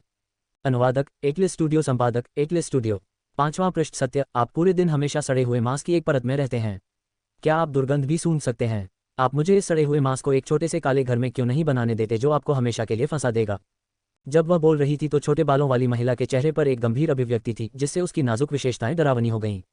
उस क्षण हल्की खांसी ने थर्ड पेज शाश्वत पाप और 5th पेज ट्रूथ को तुरंत कठोर बना दिया। मोटे लेंस पहने और पड़ोस की लड़की जैसी दिखने वाली एक युवा लड़की खड़ी हुई और मानो जप रही हो, रेडियंस फेडरेशन में मेरे माली कोंजैक के बीजों से परजीवित प्राणी 7वें पेज वॉर के सहयोग से कार्य कर सकते हैं। 7वें पेज वॉर की आवाज में घृणा का एक हल्का सा रंग था जिसमें दया और उपहास था। दूसरा पृष्ठ पुनरुद्धार। मुझे अपने कार्यों में आपके सहयोग की आवश्यकता नहीं है। पड़ोस में रहने वाली लड़की ने 7वें पृष्ठ के युद्ध को कुछ उत्तेजना के साथ देखा और उसके मंत्रोच्चार का स्वर अचानक बदल गया जैसे कि वह शोक गीत का जाप कर रही हो। मुझे ये भी डर है कि 7वें पेज वॉर के वॉरनेल और रेडियंस वॉर रथ को चंद्रमा महारानी द्वारा फिर से तोड़ दिया जाएगा। ये बोलते हुए पड़ोस की लड़की जैसी लड़की को अचानक एहसास हुआ, वैसे मैं भूल गया। 7वें पेज वॉर का पवित्र स्रोत जीवन रूप वॉरनेल और रेडियंस वॉर रथ पहले ही आगे बढ़ चुके हैं। 7वें पेज वॉर अकेले रेडियंस फेडरेशन से वह पवित्र स्रोत जीवन रूप वापस ले लेगा। ऐसा कहने के बाद 2nd पेज रिवाइवल ने विषय बदल दिया और 3rd पेज इटर्नल सिन के बगल में मुड़े हुए सांप जैसी मुद्रा में बैठे उदास आदमी से कहा, आकाश उद्यान में उन 300 मोम की आकृतियों में मौजूद कानून पहले से ही साफ होने वाले हैं। सफाई वसंत। मोम की आकृतियों के नए बैच के लिए सामग्री तैयार की जाती है। 8वां पेज एपोप्टोसिस। आपको मोम की मूर्तियों का नया बैच जल्द से जल्द बनवाना चाहिए। वह उदास आदमी जो सांप की तरह टेढ़ा होकर बैठा था, उसने कंधे उचकाए और उसके चेहरे पर एक घबराई हुई मुस्कान तैर गई। हालांकि उन्होंने कोई हंसी नहीं आने दी। उसका मुंह खुला रह गया और उसने चुपचाप ठीक है कहकर उत्तर दिया। लिन युआन इस समय हॉल में पानी वाले गैंडे के चमड़े के सोफे पर बैठा हुआ था और अपने सेलफोन पर काम कर रहा था। थोड़ी देर बाद अंधे व्यापार से अपने लाभ की जांच करने के लिए स्टार वेब पर लॉगिन करने के लिए तैयार था। साथ ही 30 फुल ब्रोकेड मोतियों की नीलामी भी कर रहा था समूह कल्याण के लिए। उसने अपने सेलफोन पर ऑफलाइन फोरम खोला जिस पर वह कुछ समय से नहीं था और पाया कि उस मूर्ख ऑनलाइन मित्र जिसे घोस्ट शैडो ब्रिस्टल स्पाइडर ने काट लिया था ने उसे एक संदेश भेजा था। आप जैसे लोग निश्चित रूप से फे अवलोकन और आध्यात्मिक घटक विश्लेषण परीक्षाओं में असफल होंगे। जब लिन युआन ने यह संदेश देखा तो उसने अपने होंठ सिकोड़ लिए। पिछली बार मैंने क्या संदेश भेजा था? मुझे इतना क्रूर श्राप क्यों मिला? लिन युआन ने कुछ देर सोचा और पाया कि उसे बिल्कुल भी याद नहीं है। हालांकि उसने ये कहते हुए इस्तीफा नहीं दिया कि वह उन्हें विफल कर देगा। जब उन्होंने क्रिएशन मास्टर की परीक्षा दी थी तो उन्होंने फे ऑब्जर्वेशन और स्पिरिचुअल इंग्रेडिएंट एनालिसिस दोनों के लिए 100 अंक प्राप्त किए थे। हालांकि उस समय उन्होंने जीनियस पर भरोसा किया था। वे अक्सर इसका टूल ट्रांसफॉर्मेशन मास्क पहनते थे और इससे सीखे गए ज्ञान को साझा करते थे। उन्होंने उस ज्ञान को स्पष्ट रूप से एकीकृत किया था, इसलिए वह उन दोनों को विफल नहीं कर सका। इस अवधि के दौरान वह कुछ ज्ञान भी सीख रहे थे जो एक उच्च श्रेणी के निर्माण मास्टर के लिए आवश्यक था। उन्होंने जानबूझकर पढ़ने की आदत विकसित की और भले ही वह व्यस्त हो, उन्हें हर दिन कुछ नया सीखना पड़ता था। ऐसा इसलिए था क्योंकि जब सीखा हुआ ज्ञान लंबे समय तक उसके दिमाग में रखा जाता था तो वह एक अनुभव बन जाता था। कुछ देर सोचने के बाद लिन युआन ने इस ऑनलाइन मित्र को उत्तर दिया, अगर मैं आध्यात्मिक घटक विश्लेषण और फे अवलोकन के बारे में कुछ भी नहीं जानता तो भी मैं उत्तीर्ण हो सकता हूँ। लिन युआन ने पाया कि कुछ ही समय में इस ऑनलाइन मित्र ने जवाब दिया, ये कैसे संभव है, आप उन सभी का अनुमान लगाते हैं। जब लिन युआन ने यह उत्तर देखा तो उन्होंने उसे उत्तर दिया, वैसे भी चाहे वह आध्यात्मिक घटक विश्लेषण हो या फे अवलोकन, बहुविकल्पीय प्रश्न 60 अंक के होते हैं। साथ ही मेरे पास सुनने का अच्छा कौशल है, इसलिए मैं अन्य लोगों के बहुविकल्पीय प्रश्नों के उत्तर सुन सकता हूँ। उद्धरण चिन्ह प्रश्नवाचक चिन्ह प्रश्नवाचक चिन्ह प्रश्नवाचक चिन्ह। फिर आपने बहुविकल्पीय प्रश्नों के उत्तर कैसे सुने? आप ABCD के बीच चयन कैसे करते हैं? लिन युआन ने बिना सोचे समझे उत्तर दिया, A 3 स्ट्रोक है, C 1 स्ट्रोक है, जबकि B और D 2 स्ट्रोक हैं। हालांकि D को B की तुलना में तेजी से लिखा जाता है। लिन युआन के उत्तर देने के बाद उन्होंने देखा कि यह ऑनलाइन मित्र, जिसे घोस्ट शैडो ब्रिस्टल स्पाइडर ने काट लिया था, ने 6 अंक भेजे थे और उत्तर दिया था, मैं इसे अगली परीक्षा में आजमाऊंगा। ये लिखने के बाद उसने उसे नजरअंदाज कर दिया। लिन युआन थोड़ा चकित था कि कोई ऐसे शब्दों पर विश्वास करेगा। यदि आप परीक्षा कक्ष में इतने सारे लोगों के लिखने के बीच किसी विशिष्ट व्यक्ति के लिखने की आवाज़ सुन सकते हैं तो आप सचमुच एक भगवान हैं। भले ही आप इसे स्पष्ट रूप से सुन सकें, यदि आपके सामने वाले व्यक्ति के पास बहुविकल्पीय प्रश्नों के सभी गलत उत्तर हैं तो यह वास्तव में एक मानवीय त्रासदी है। लिन युआन कल्पना कर सकता था कि यह ऑनलाइन मित्र बाद में उसे शाप देगा, इसलिए उसने इस ऑनलाइन मित्र को काली सूची में डालने का निर्णय लिया। उसने महसूस किया कि वह सावधानी बरतने में बहुत होशियार था। फिलहाल एक बड़ी हवेली में एक छोटे बालों वाली लड़की कलम पकड़कर एक छोटी सी किताब में लिख रही थी। A 3 स्ट्रोक है, C 1 स्ट्रोक है, B और D 2 स्ट्रोक है और D B की तुलना में तेजी से लिखा जाता है। उद्धरण। लेखन समाप्त करने के बाद उसे महसूस हुआ कि आध्यात्मिक संघटक विश्लेषण पाठ्यक्रम और फे ऑब्जर्वेशन पाठ्यक्रम, जिसकी वह गंभीरता से समीक्षा कर रही थी, कुछ हद तक खराब था। उसी वक्त दरवाजे पर दस्तक हुई। जैसे ही छोटे बालों वाली लड़की दरवाजा खोलने ही वाली थी, उसने एक सिर को अंदर झांकते हुए पाया और उसने तुरंत क्रोधित होकर कहा, पिताजी, आप मुझे फिर से पढ़ते समय जासूसी करने क्यों आए? अधेड़ उम्र का आदमी, जिसके हाथ में कपड़े के कुछ टुकड़े थे, ने कुछ नाराजगी के साथ उत्तर दिया, प्रिय, तुम्हारी माँ ने मुझे तुम्हें भोजन के लिए बाहर ले जाने के लिए कहा था। मैं संभवतः आपकी पढ़ाई की जासूसी कैसे कर सकता हूँ? तुम्हारी पढ़ाई पर जासूसी करना तुम्हारी माँ का काम है। मैं केवल कमाई और परिवार का भरण पोषण करने के लिए जिम्मेदार हूँ। छोटे बालों वाली लड़की अपनी आंखें घुमाने से खुद को नहीं रोक सकी। मेरी माँ मुझे साल में 800 बार डांटती है और कम से कम 750 बार तो तुमने डांटा है। अधेड़ उम्र के व्यक्ति ने तुरंत न्यायसंगत उत्तर दिया, हास्यास्पद मत बनो। आपको जिन 800 बार अपमानित किया गया उनमें से 60 बार ऐसा इसलिए हुआ क्योंकि आपने अपनी माँ के सामने अपनी टोपी नहीं पहनी थी। वह मैं छींटाकशी नहीं कर रहा हूँ। जैसे ही छोटे बालों वाली लड़की ने अधेड़ उम्र के आदमी के हाथ में छोटी भौरा टोपी देखी, वह तुरंत क्रोधित हो गई और अपने छोटे बालों की ओर इशारा करते हुए बोली, पिताजी, घोस्ट शैडो ब्रिस्टल स्पाइडर के विषाक्त पदार्थों को बहुत पहले ही हटा दिया गया है। मेरे बाल भी बड़े हो गए हैं और मैं गंजा नहीं हूँ। अब मुझे टोपी मत दो। छोटे बालों वाली लड़की ने अचानक रहस्यमय तरीके से कहा, पिताजी, क्या आपको स्वर्गीय युवती श्रेणी के मौलिक मोती की जरूरत नहीं है? मैं उन्हें प्राप्त कर सकता हूँ, लेकिन आपको मुझसे वादा करना होगा कि आप कभी भी माँ से मेरे बारे में छींटाकशी नहीं करेंगे। जब अधेड़ उम्र के व्यक्ति ने यह सुना तो वह मुस्कुराए बिना नहीं रह सका। डार्लिंग सर्वश्रेष्ठ है, मुझे खुशी है कि आपके मन में यह विचार आया। छोटे बालों वाली लड़की केवल असहाय महसूस करती थी। पिताजी, मैं 16 साल का हूँ, मैं अब बच्चा नहीं हूँ। अधेड़ उम्र के आदमी ने प्यार से मेज पर रखी किताबें समेटी और कहा, डार्लिंग बड़ी हो गई है, तुम्हें पता है कि पापा को कैसे खुश करना है।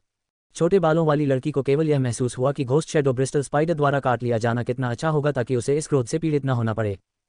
रिपोर्ट अध्याय टिप्पणियां संपर्क करें टॉस साइट मैप दान करें मेनू दिखाओ उपन्यास बिन उपन्यास फे इवोल्यूशन मचेंट अध्याय 427 चाहे वह ड्रैगन की मांद हो या बाघ की मांद।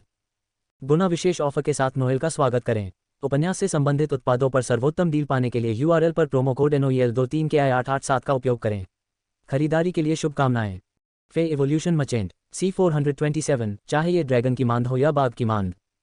प्लेवलूम रात के 12 बजे ट्रू विथ फुल स्क्रीन। अध्याय 427 चाहे वह ड्रैगन की मांद हो या बाघ की मांद। अनुवादक एटलिस स्टूडियो, संपादक एटलिस स्टूडियो। लिन युआन ने स्टार वेब पर लॉग इन किया और 10 फ्लावर ब्रोकेड पर्ल्स के ब्लाइंड ट्रेड से हुए लाभ की जांच की। पहली नज़र में भले ही उसके दिल में पहले से ही उम्मीदें थीं, फिर भी वह आश्चर्यचकित रह गया। उसके द्वारा प्राप्त मध्य श्रेणी की विचित्र लपटों की संख्या 440 तक पहुंच गई थी। पहले उन्होंने 100 मध्यम श्रेणी की अजीब लपटों के बदले में 10 फूल ब्रोकेड मोती का उपयोग किया था और कीमत स्वयं बाजार मूल्य से अधिक थी। हालांकि नीलाम किए गए फ्लावर ब्रोकेड मोतियों की कीमत वास्तव में पिछले बाजार मूल्य से 4 गुना अधिक थी, जिससे लिन युआन को लीक काटने से जिनसेंग प्राप्त करने का एहसास हुआ। लिन युआन ने जानबूझकर यह खबर फैलाई थी कि अगला फैन क्लब कल्याण उनके स्टार वेब स्टोर में 10 वर्गीय युवती श्रेणी के मौलिक मोती होंगे। उस समय अंधा व्यापार शुरू ही हुआ था। यह अज्ञात था कि इन 440 मध्य श्रेणी की अजीब लपटों में से कितनी स्वर्गीय युवती श्रेणी के मौलिक मोतियों द्वारा खींची गई थीं। इस अंध व्यापार की समाप्ति के बाद इसने लिन युआन के फैन क्लब में 10 और बड़े लोगों को शामिल कर लिया।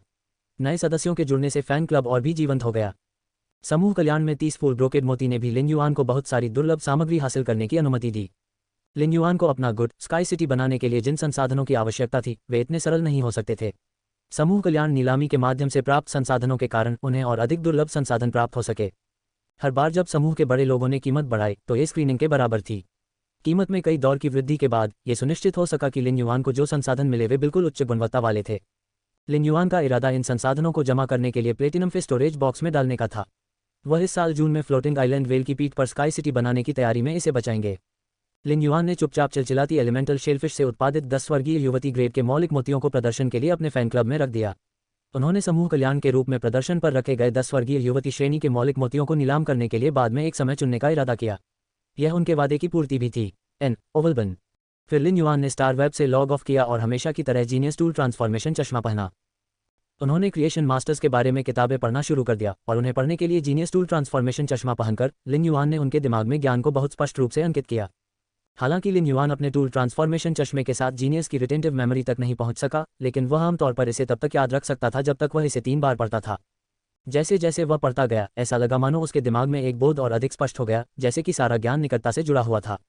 हालांकि जैसे जैसे यह अनुभूति स्पष्ट होती गई, लिन युआन ने पाया कि अस्पष्टता की एक अस्पष्ट परत थी। इससे कोई फर्क नहीं पड़ता कि लिन युआन ने कितनी कोशिश की, वह इसे स्पष्ट रूप से इंगित नहीं कर सका। इस बात से दुखी होने की बजाय वह बहुत खुश हुए। उस अनुभूति के आधार पर जो अब उसके दिल में स्पष्ट और स्पष्ट होती जा रही थी, लिन युआन को पता था कि अगर यह एक इच्छाशक्ति रून में संघनित होता है तो इसे ज्ञान से संबंधित होना चाहिए। दूसरे शब्दों में, ये विल पावर रून संभवतः जीनियस के लिए उपयुक्त होगा। लगातार कई दिनों तक लिन युआन ने खुद को अपने कमरे में बंद रखा और किताबों पर ध्यान केंद्रित किया। हालांकि ज्ञान स्थिर रहा, जिससे उन्हें किताबों में अपना सिर छुपाने का इरादा छोड़ना पड़ा। वह आहें भरने के अलावा कुछ नहीं कर सका। इच्छाशक्ति रून्स को मजबूर नहीं किया जा सकता।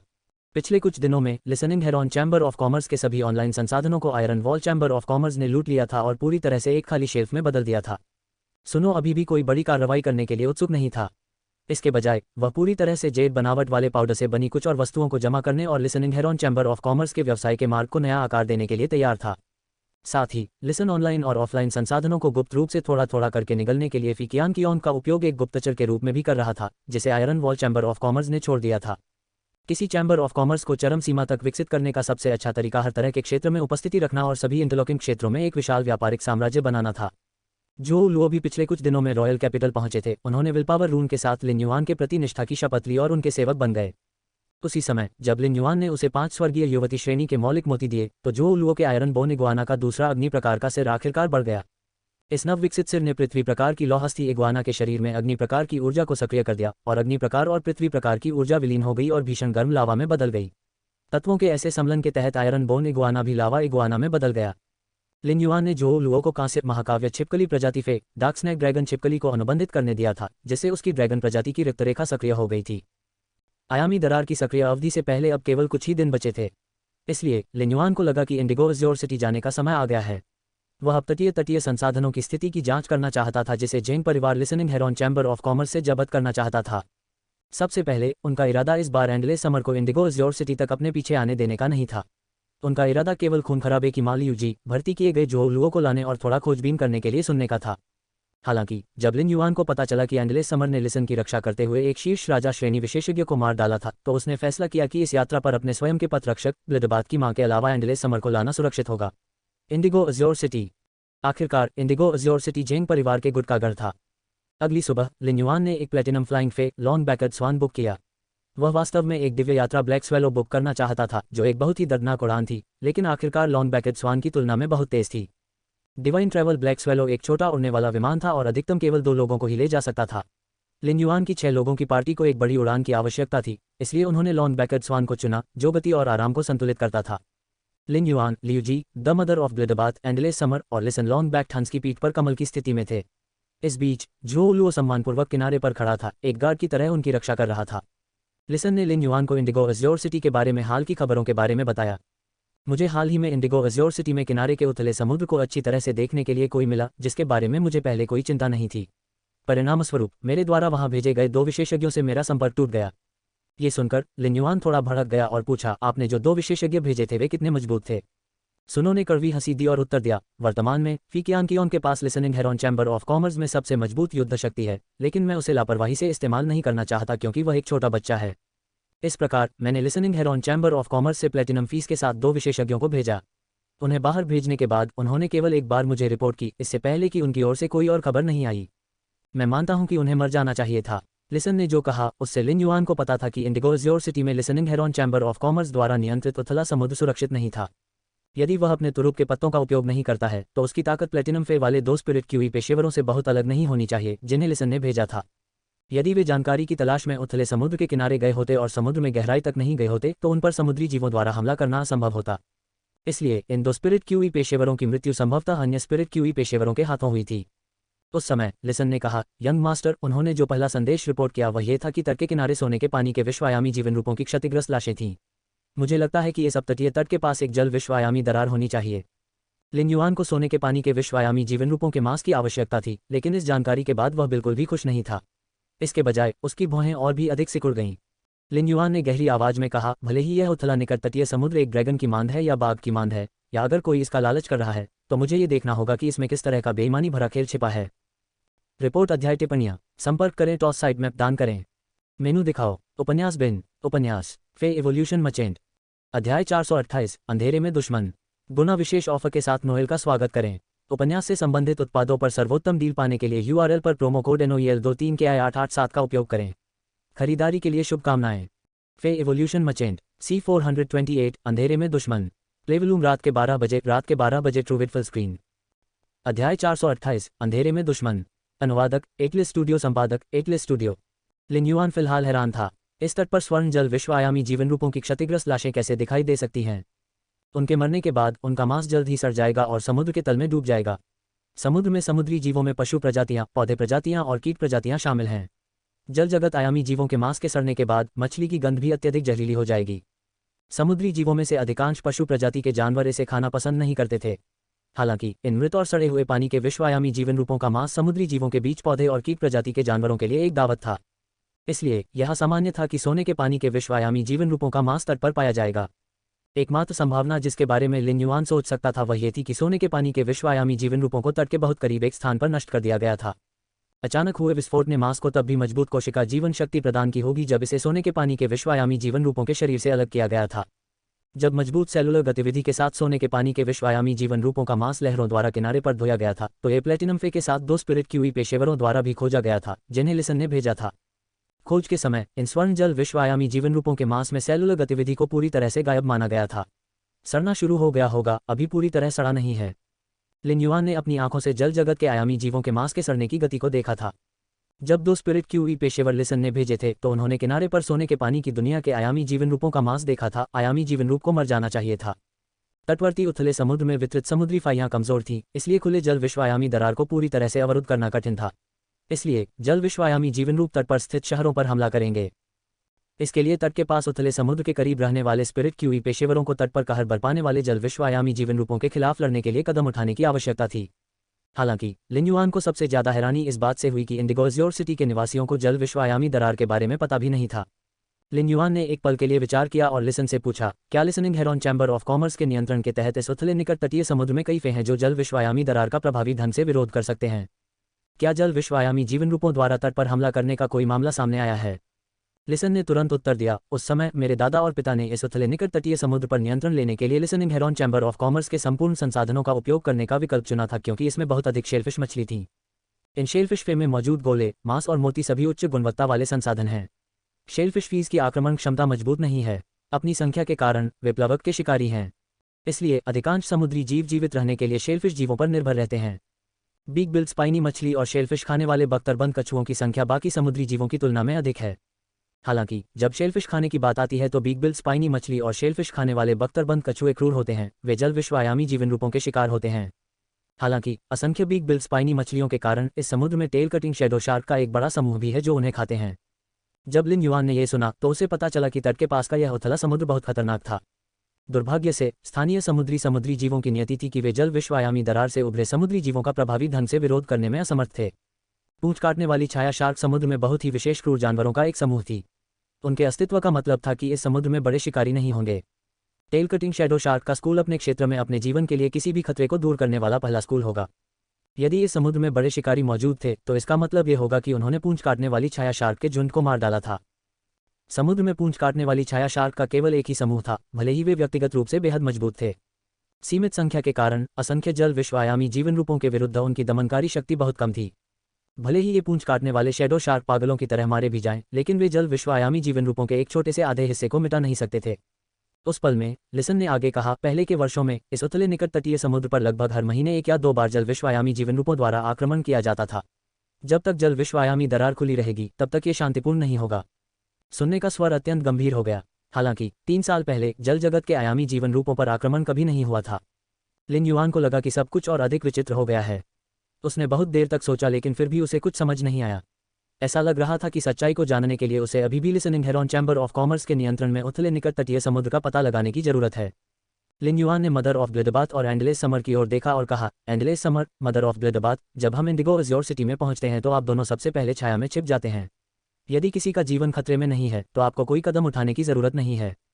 ये जानने के बाद कि लिसन द्वारा भेजे गए 2 स्पिरिट क्यूई प्रोफेशनल्स की मृत्यु हो गई है, लिन युआन को लगने लगा कि जेंग परिवार अकेला नहीं है जो listening heron chamber of commerce के उथले निकट तटीय समुद्र की लालसा कर रहा है। चूंकि जेंग परिवार का एक शिखर राजा श्रेणी विशेषज्ञ रॉयल कैपिटल में आया था और listening heron chamber of commerce पर एक कदम उठाया था और लिसनिंग को मारने का प्रयास किया था, इसका मतलब था कि जेंग परिवार इस उथले निकट किनारे वाले समुद्र को पाने के लिए दृढ़ था। जेंग परिवार को इन 2 स्पिरिट क्यूई पेशेवरों को मारने की जरूरत नहीं थी जो तट के पास उथले समुद्र में खोजबीन कर रहे थे। प्लेटिनम फीस वाले इन 2 स्पिरिट क्यूई पेशेवरों को संभवतः एक ऐसा रहस्य मिल गया था जिसका खुलासा बिल्कुल नहीं किया जा सकता था। यदि वे इन 2 स्पिरिट क्यूई पेशेवरों को मारना चाहते थे और उन्हें संदेश वापस सुनने का मौका नहीं देना चाहते थे तो उस व्यक्ति को कम से कम फी ज्ञान की उनके स्तर पर होना चाहिए। जेंग परिवार रोशनी में था जबकि लिन युआन अंधेरे में था। हालांकि जेंग परिवार मजबूत था, वे लिन युआन के प्रत्यक्ष शत्रु थे। अक्सर अंधेरे में दुश्मन सबसे भयानक होता था। ये रॉयल कैपिटल में यंग मास्टर जेंग की तरह था जिसने जान लिया था कि उसने एक शिखर राजा श्रेणी विशेषज्ञ को खो दिया है।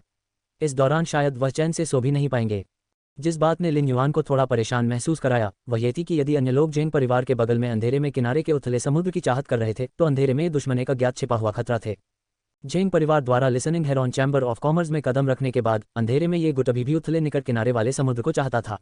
दूसरे शब्दों में इस गुट के पास निश्चित रूप से जेंग परिवार के खिलाफ लड़ने की ताकत थी। Listening heron chamber of commerce के उथले निकट तटीय समुद्र में पैर नहीं थे और वह दौड़ नहीं सकता था। यदि सत्ता का पूर्ण समर्थन नहीं होता तो वे इसे जेंग परिवार से छीन नहीं सकते थे। रिपोर्ट अध्याय टिप्पणियां संपर्क करें टॉस साइट मैप दान करें मेनू दिखाओ उपन्यास बिन उपन्यास फे इवोल्यूशन मचेंट अध्याय 429 युवा मास्टर जेन कैसा महसूस करेंगे गुना विशेष ऑफर के साथ नोएल का स्वागत करें। उपन्यास से संबंधित उत्पादों पर सर्वोत्तम डील पाने के लिए URL पर प्रोमो कोड NOEL23 के I887 का उपयोग करें। खरीदारी के लिए शुभकामनाएं। फे इवोल्यूशन मचेंट C429 युवा मास्टर जेन कैसा महसूस करेंगे। प्लेवलूम रात के 12 बजे 44 ट्रू विथ फुल स्क्रीन। अध्याय 429 युवा मास्टर जेन कैसा महसूस करेंगे। अनुवादक एकलिस स्टूडियो संपादक एकलिस स्टूडियो। ब्लिडबैथ की मां ने लिन युआन का आदेश प्राप्त करने पर उत्तर दिया, यदि हम किसी सम्राट श्रेणी विशेषज्ञ के गुप्त हमले का सामना करते हैं तो अंधेरे में छिपे होने पर इसे तुरंत रोकना मुश्किल है। सिस्टर समर छिपने में अच्छी नहीं है, इसलिए वह छाया में छिप जाएगी। यद्यपि मैं जिस कानून को नियंत्रित करता हूं वह खून है, मेरी प्रजाति और विशिष्ट कौशल छुपाने में बेहद अच्छे हैं। यहां तक कि अगर मैं आपके बगल में हूं तो एक सम्राट श्रेणी का विशेषज्ञ भी मुझ पर ध्यान नहीं देगा। एंडलेस समर ने अपने कंगन पर लगी घंटी को बजाया जो गुलाबी बैंगनी कढ़ाई वाले गेंद के आकार के फूल में छिपी हुई थी और कहा, सिस्टर ब्लड और मैं क्रमशः निकट और दूर दोनों हैं। जबकि सिस्टर ब्लड आपकी सुरक्षा की बारीकी से रक्षा करती है, मैं दूर से आप लोगों पर नजर रखूंगा। मैं ये भी देखूंगा कि परछाई में से कितनी जोड़ी आंखें तुम्हें देख रही हैं। लिन युआन ने जवाब में सिर हिलाया। जब ब्लिडबाथ की मां ने लिन युआन को सिर हिलाते हुए देखा तो उसके अभिव्यक्तिहीन चेहरे पर उसके मुंह के कोने एक सुखद चाप में मुड़ गए। यह इसके और लिन युआन के बीच पथ रक्षक अनुबंध पर निर्भर था और उसके दिमाग में ऐसी आवाज में बात करता था जिसे केवल वह सुन सकता था। मैं आपका पथ रक्षक हूं, आपकी सुरक्षा पहले आनी चाहिए। ये सुनकर लिन युआन का दिल गर्म हो गया। वास्तव में जिस समय लिन युआन रक्तपात की माता के साथ समय बिता रहा था वह लगभग भूल गया था कि यह उसका पथ रक्षक था। हालांकि रक्तपात की माता चुपचाप पथ रक्षक के रूप में अपने कर्तव्यों का पालन कर रही थी। उस क्षण लंबी पीठ वाले हंस की पीठ पर बैठी रक्तबीज की माता के चारों ओर एक लाल रंग की चमक टिमटिमा रही थी। इस लाल रंग की चमक से ऐसा महसूस हो रहा था मानो उन्होंने कोई चिपचिपा रक्तकुंड देखा हो। हर कोई स्पष्ट रूप से लंबी पीठ वाले हंस के शरीर को हल्के हल्के कांपते हुए स्पष्ट रूप से डरा हुआ महसूस कर सकता था। यदि एंडलेस समर और मदर ऑफ ब्लिडबाथ ने रूपांतरित होते समय लॉन्ग बैक हंस को नियंत्रित करने के लिए अपनी आभा का उपयोग नहीं किया होता, तो लॉन्ग बैक हंस ब्लिडबैथ की मदर की आभा से भयभीत हो गया होता और जमीन पर गिर गया होता। रक्तबीज की माता एक पक्षी पकड़ने वाली मकड़ी थी। इसकी गुणवत्ता की ताकत के अलावा इसमें अपनी प्रजाति की डराने वाली विशेषता भी थी। ब्लिडबाथ की मां 1 सेंटीमीटर के आकार में सिकुड़ गई, ठीक वैसे ही जब ये पहली बार लिन युआन का पथ रक्षक बनी थी। हालांकि ब्लिडबाथ की मां लिन युआन की छाती पर लटके हुए पत्ते के आकार के स्टोरेज बॉक्स पर नहीं उतरी। इसके बजाय वह उसके बालों पर गिरा और उनके बीच छिप गया। लिन युआन, लियूजी, एंडलेस समर और लिसन को लंबे समय से पता था कि ब्लिडबाथ की मां सुजरेंट मिथक नस्ल की मादा थी। केवल जो लुओ, जो लंबी पीठ वाले हंस की पीठ पर था, रक्तबीज की मां की पहचान के बारे में नहीं जानता था। जब जो लुओ ने अब रक्तबीज की मां को मानव रूप से लिन युआन के बालों के बीच छिपी लाल रंग की मकड़ी में बदलते देखा तो उसकी आंखें तुरंत चौड़ी हो गईं। उसने बेतहाशा निगल लिया और दिल में आह भरी, मैं कितना भाग्यशाली हूं कि मुझे इतने मजबूत गुट में शामिल होने का अवसर मिल सका। ये प्रसिद्ध सुजरेंट मिथ दोफे वास्तव में उसके बगल में था और अभी उस महिला के बीच हुई बातचीत पर आधारित है जो मकड़ी बन गई थी और वह सामान्य रूप से सौम्य दिखने वाली महिला थी। हालांकि जो लुओ को यकीन नहीं था कि वह मकड़ी थी या नहीं, बाद वाले के पास सम्राट श्रेणी के विशेषज्ञ की ताकत होनी चाहिए। जैसे ही जो लुओ चौंक गया, लिन युआन ने उसे बुलाया। हमारे इंडिगो अज्योर सिटी पहुंचने के बाद आपको पहले हमारे साथ चलने की जरूरत नहीं है। जब जो लुओ ने लिन युआन के शब्द सुने तो उसने तुरंत अपना झटका दबा दिया और उसके आदेश प्राप्त करने के लिए तैयार हो गया। वहीं जो लुओ पहले से ही खतरे का सामना करने के लिए तैयार था। नौकर को शपथ दिलाते समय जो लुओ को पता था कि संसाधन प्राप्त करते समय उसका जीवन अब उसका नहीं है। अप्रत्याशित रूप से लिन युआन के निम्नलिखित शब्दों ने जो लुओ को एक अवर्णनीय एहसास दिया। स्कोरिंग एलिमेंटल शेलफिश द्वारा उत्पादित 5 स्वर्गीय युवती श्रेणी के मौलिक मोतियों का उपयोग करने के बाद आपके आयरन बोन इग्वाना ने दूसरा सिर विकसित किया और लावा इग्वाना में बदल गया। जब ये लावा इग्वाना में परिवर्तित हुआ तो इसे प्लेटिनम IX से प्लेटिनम X में पदोन्नत किया गया। मैं देख रहा हूं कि लावा इग्वाना अपने ड्रैगन प्रजाति के रक्तरेखा की उत्तेजना से केवल एक फ्लॉलेस ड्रैगन माउथ ऑर्किड फूल दूर है। ऐसा करने के लिए मेरे पास यहाँ एक है। लिन युआन के पास उन संसाधनों से 2 फ्लॉलेस ड्रैगन माउथ ऑर्किड फूल थे जिन्हें उन्होंने अपने परचेज विद नो लॉस स्टो के फैन क्लब में 30 फ्लावर ब्रोकेड पर्ल्स के साथ एक्सचेंज किया था। फ्लॉलेस ड्रैगन के माउथ ऑर्किड फूलों को बाजार में बहुत दुर्लभ नहीं माना जाता था और रेयर लाइफ फॉर्म पवेलियन पर लगभग 1000 रेडियंस डॉलर में नीलाम किया जा सकता था। जब लावा इग्वाना ने अपने शरीर में ड्रैगन प्रजाति की रक्तरेखा को उत्तेजित किया तो उसके पास अपने ग्रेड की सीमा को तोड़ने और प्लेटिनम X से डायमंड I तक आगे बढ़ने की उच्च संभावना थी। इसके ग्रेड में यह भारी वृद्धि लावा इग्वाना को डायमंड फैंटेसी ब्रीड पे बनने की अनुमति देगी। ये कहने जैसा ही था कि इसने जो लुओ को राजा श्रेणी के विशेषज्ञ के निचले स्तर से मध्य स्तर के विशेषज्ञ के स्तर तक कदम बढ़ाने की अनुमति दी। परिणामस्वरूप वह अपने मिशन को बेहतर ढंग से पूरा करने में भी सक्षम होंगे। हालांकि यदि लिन युआन के पास केवल एक एपिक ड्रैगन का माउथ ऑर्किड फूल होता तो वह इसे जो लुओ को उपयोग करने के लिए नहीं देता। एपिक ड्रैगन्स माउथ ऑर्किड फूल बाजार में अब तक आया सबसे उच्च श्रेणी का ड्रैगन्स माउथ ऑर्किड फूल था। ऐसी चीजें कोई ऐसी चीज नहीं थी जिन्हें रेडियंस डॉलर से खरीदा जा सके। लिन युआन ने सफेद कपड़े पहने अपने अनुयायियों को अपने स्वयं के संसाधन प्राप्त करने देना पसंद किया। वह अपने सफेदपोश अनुयायियों की ताकत बढ़ाने के लिए सभी संसाधन खर्च करने का जोखिम नहीं उठा सकते थे। अगर ऐसा होता तो लिन युआन अपना नाम लिन युआन से बदलकर बिग हेड लिन रख सकता था। वह इस तरह का असंगत लेन देन नहीं करेगा। हालांकि फ्लॉलेस ड्रैगन्स माउथ ऑर्किड हानिरहित होगा। इसके बावजूद ये जो लुओ को उसके दिल की गहराइयों से द्रवित महसूस करा सकता है।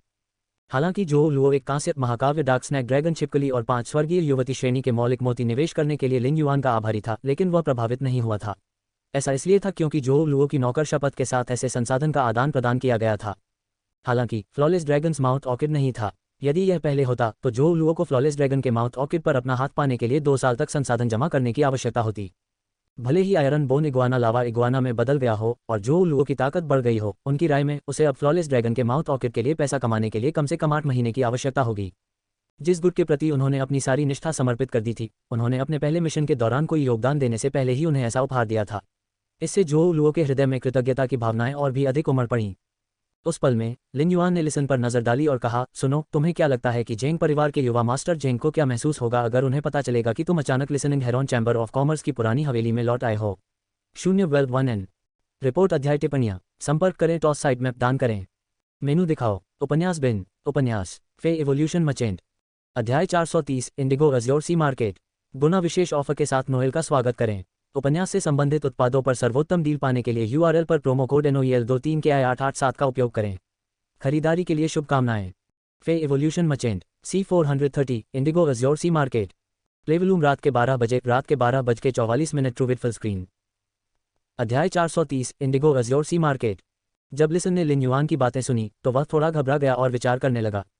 काफी देर तक सोचने के बाद सुनो अचानक मुस्कुराया और कहा, जेंग परिवार एक अनुभवी गुट है। इंडिगो अज्योर सिटी के 3 प्रमुख गुटों में से एक के रूप में उन्हें सर्वोच्च कहा जा सकता है। अगर मैं जेंग परिवार का युवा मास्टर जेंग होता और मुझे अचानक पता चलता कि जिस लक्ष्य को मैं मारना चाहता हूं वह रॉयल कैपिटल से इंडिगो अज्योर सिटी में जीवित लौट आया, भले ही जेंग परिवार यह निर्धारित कर सके कि भेजा गया शिखर राजा वर्ग विशेषज्ञ मर गया है, उन्हें ज्यादा से ज्यादा यही संदेह होगा कि मौत का संबंध मुझसे है, लेकिन इसकी पुष्टि नहीं कर सकते। किनारे के पास उथला समुद्र जेंग परिवार के लिए अनिवार्य है। मुझे लगता है कि जेंग परिवार मुझे फिर से मारने के लिए विशेषज्ञ भेजेगा। जब लिन युआन ने लिसन की बातें सुनी तो उन्होंने पूछा, फिर आपको क्या लगता है कि जेंग परिवार आप पर हमला करने के लिए किस तरह का विशेषज्ञ भेजेगा? लिन युआन की राय में जेंग परिवार निश्चित रूप से लिसन पर हमला करने के लिए एक विशेषज्ञ को भेजेगा, लेकिन इसका मुख्य उद्देश्य लिसन को तुरंत मरना नहीं होगा, बल्कि ये साबित करना था कि उनके द्वारा भेजे गए शिखर राजा श्रेणी विशेषज्ञ की मृत्यु का लिसन से कोई लेना देना था या नहीं। ये सच कहूं तो एक परीक्षा थी। कोई व्यक्ति जो डायमंड एक्स फैंटेसी इव के साथ एक शीर्ष राजा श्रेणी विशेषज्ञ को चुपचाप मार सकता है, उसके पास कम से कम सम्राट श्रेणी की ताकत होगी। कोई भी अनुभवी गुट सम्राट श्रेणी के विशेषज्ञ का लापरवाही से उपयोग नहीं करेगा। इससे पहले कि जेंग परिवार को यकीन हो कि शिखर राजा वर्ग विशेषज्ञ को मारने वाला सम्राट वर्ग विशेषज्ञ वास्तव में कितना मजबूत था, वे कभी भी अपने सम्राट वर्ग विशेषज्ञों को आसानी से जोखिम नहीं लेने देंगे। एक शिखर राजा श्रेणी विशेषज्ञ का नुकसान जेंग परिवार के लिए बहुत दर्दनाक रहा होगा। इस प्रकार लिन युआन की राय में जेंग परिवार का राजा वर्ग विशेषज्ञ बहुत मजबूत नहीं होना चाहिए और अधिक से अधिक फीकियानकियोन के स्तर पर था। जेंग परिवार इस स्काउटिंग प्रयास के लिए एक राजा श्रेणी विशेषज्ञ को खोने के लिए तैयार रहा होगा। सुनो, लिन युआन के सवाल का जवाब दिया, मैं नहीं कह सकता कि जेंग परिवार किस तरह का विशेषज्ञ भेजेगा। ये या तो राजा वर्ग या सम्राट वर्ग का विशेषज्ञ होना चाहिए। राजा श्रेणी विशेषज्ञ की संभावना अधिक है। सुनकर एक पल के लिए रुका और फिर बोला, लेकिन मैं जानता हूं कि यंग मास्टर जेंग परिवार को मुझे मारने नहीं देगा। लिन युआन ने अपनी भौहें उठाईं और उत्तर दिया, ये निश्चित है। संसाधनों के अलावा जो लिन युआन लिसन में निवेश कर सकता था, अगर जेंग परिवार ने लिसन को मार डाला तो लिन युआन ने अपने पिछले प्रयास को बेकार कर दिया होगा। इसके अलावा लिसन ने लिन युआन के प्रति निष्ठा की शपथ जारी की थी और वह लिन युआन के निजी गुट स्काई सिटी का हिस्सा था। लिन युआन जेंग परिवार को अपने गुट के सदस्यों पर हाथ नहीं डालने देगा। सुनो, चूंकि तुम रॉयल कैपिटल से इंडिगो अज्योर सिटी लौट आए हो, तुम्हें स्वाभाविक रूप से पुरानी हवेली में लौटना होगा। लिन युआन ने लिसन से बोलना समाप्त करने के बाद एंडलेस समर की ओर रुख किया, जो कमल की स्थिति में उसके बगल में बैठा था, और कहा, एंडलेस समर, जब listen heron chamber of commerce की पुरानी हवेली में लौटता है तो उसे अंधेरे में सुरक्षित रखें, जैसा आपने रॉयल कैपिटल में किया था। एंडलेस समर ने उसकी बात पर सिर हिलाया। फिर एंडलेस समर ने अपने पीले हाथ उठाए और कलाई पर लटके डायमंड फिश स्टोरेज बॉक्स को हिलाया और उत्तर दिया, यहाँ अभी भी 2 उच्च श्रेणी के अंधेरे प्रकार के फेंकी लाशें हैं। समय आने पर सिस्टर ब्लड उनके शरीर में आध्यात्मिक सामग्री को ठीक से विभाजित कर देगी।